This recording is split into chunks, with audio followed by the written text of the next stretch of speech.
ये कुलदीप सिंह सेंगर हैं और चिन्मयानंद हैं, बहुत सारे ऐसे नेता हैं जो विपक्षी हैं, वो जेल में जाएंगे। लेकिन विपक्ष आपकी नहीं, पार्टी जितने के, भ्रष्टाचारी थे। अगर आपकी पार्टी के बेरोजगारी भ्रष्टाचार से इतने जो दुखी हैं, उसके ऊपर क्या कहना चाहोगे? नमस्कार, चौपाल व्यू में आपका स्वागत है।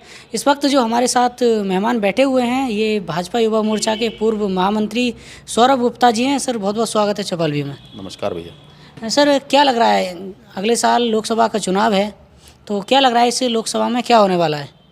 देखिए, इस लोकसभा में भाजपा प्रचंड बहुमत से जीतेगी और मैं मानता हूँ कि 80 में से 80 लोकसभा सीटें इस बार पूरे उत्तर प्रदेश के अंदर भारतीय जनता पार्टी जीतने जा रही है।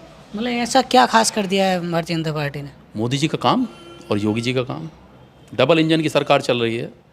आप देखिए, भय मुक्त अपराध मुक्त शासन उत्तर प्रदेश के अंदर, और देश आज विदेश नीति को देख लीजिए, पूरे वर्ल्ड के अंदर, पूरी दुनिया के अंदर भारत का वर्चस्व इस समय मोदी जी की वजह से, पूरा देश ही नहीं पूरी दुनिया मोदी मोदी कर रही है। लोग बेरोजगारी भ्रष्टाचार से इतने जो दुखी हैं, उसके ऊपर क्या कहना चाहोगे?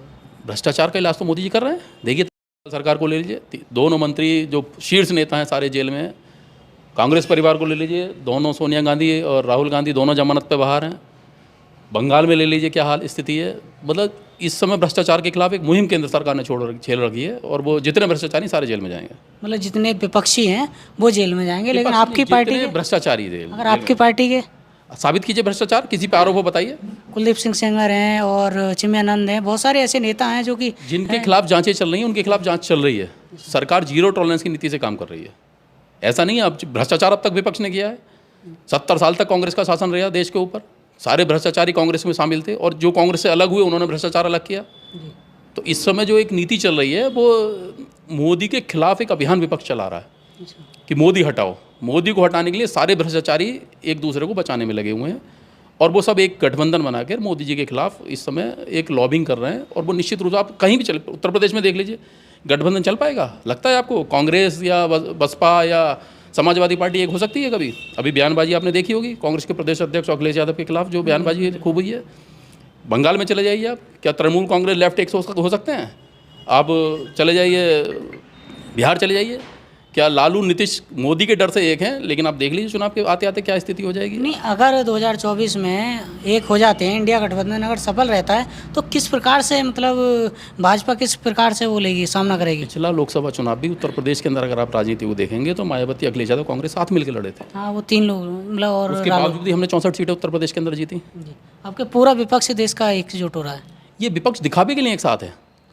आप ये सोचिए, मैं आपको बताऊँ, बच्चा बचाओ गठबंधन बनाया है। सोनिया गांधी को अपने बच्चे को बचाना है, मुलायम सिंह यादव या अखिलेश यादव ये अपने परिवार को बचाने में लगे हुए हैं। अजीत वो क्या नाम, महाराष्ट्र में आपके पवार जो हैं, वो अपने बेटी को बचाने में लगे हुए हैं, शरद पवार। तो ये बच्चा बचाओ, लालू यादव अपने बच्चों को बचाने में लगे हुए हैं। ये एक दूसरे को बचाने के चक्कर में ही इन्होंने गठबंधन किया है, और ये गठबंधन चलने वाला नहीं है। अगर लोकसभा संबल की अगर बात करें तो इसमें किस तरीका से, क्योंकि मुस्लिम और यादव बहुमूल्य ये सीट है, इस सीट पर ज़्यादा जनसंख्या है, तो मुझे नहीं लगता कि अगर आप किस तरह से जीत पाएंगे। क्या 2014 लोकसभा चुनाव आपने देखा था? 2014 लोकसभा चुनाव में हम 5,500 वोटों से जीते। नहीं, वो तो एक हवा थी, मोदी लहर चली थी, और वो सभा में 2019 लोकसभा चुनाव पर अगर आप जाएंगे तो हमें 2014 के मुकाबले लगभग 1.25 लाख वोट फालतू मिला। लेकिन गठबंधन था, मायावती, अखिलेश यादव और कांग्रेस तीनों गठबंधन में साथ लड़े। उसके बाद हम वो चुनाव दुर्भाग्यवश हारे। लेकिन 2024 चुनाव जो है, ये बिल्कुल अलग तरीके का चुनाव है। मोदी जी का जो नारा है, सबका साथ, सबका विकास, सबका विश्वास। मोदी जी की जितनी भी योजनाएं आई हैं, मैं मानता हूँ, संभल लोकसभा क्षेत्र तो मुस्लिम बहुल क्षेत्र है, संभल, उसमें कई विधानसभा है यहाँ पर, लेकिन उसमें अधिकतर लाभ जो है मुस्लिम समाज के लोगों को मिला है। क्या जिन लोगों ने लाभ लिया है वो वोट नहीं देंगे? मोदी जी ने बिना भेदभाव के काम किया है। मोदी सरकार ने जितनी भी योजनाएं मोदी सरकार लेके आई है, उत्तर प्रदेश सरकार लेके आई है, वो सारी योजनाएं सबके लिए आई, बिना भेदभाव के काम हुआ है। और निश्चित रूप से मैं मानता हूं, यादव समाज भी और मुस्लिम समाज भी इस बार मोदी जी के पक्ष में वोट करेगा। तो सर, जैसे आप बात कर रहे हैं कि मुस्लिम वोट देगा, यादव वोट देगा, अगर 2022 के विधानसभा की बात करें तो इस लोकसभा की 500 सीटों में से आपके पास केवल 1 सीट है। तो देखिए, उस लोकसभा चुनाव के बाद और विधानसभा चुनाव के बाद एक नगरीय क्षेत्र का चुनाव हुआ, नगर पालिका का। हम 5-6 सीटों में लगभग 5 सीटें हम या 4 सीटें यहाँ पर जीते, 4 सीटें। चंदोसी हम दुर्भाग्यवश हारे, लेकिन वो सीट भी हम अपनी ही मानते हैं। सिरसी मुस्लिम बहुल सीट है, जी वो मुस्लिम बहुल सीट होने के बाद भी हमारा मुस्लिम चेयरमैन वहाँ पर बना सिरसी के अंदर। तो उस स्थिति को देख, अरे वोटों का प्रभाव तो पड़ता है उस चीज़ का।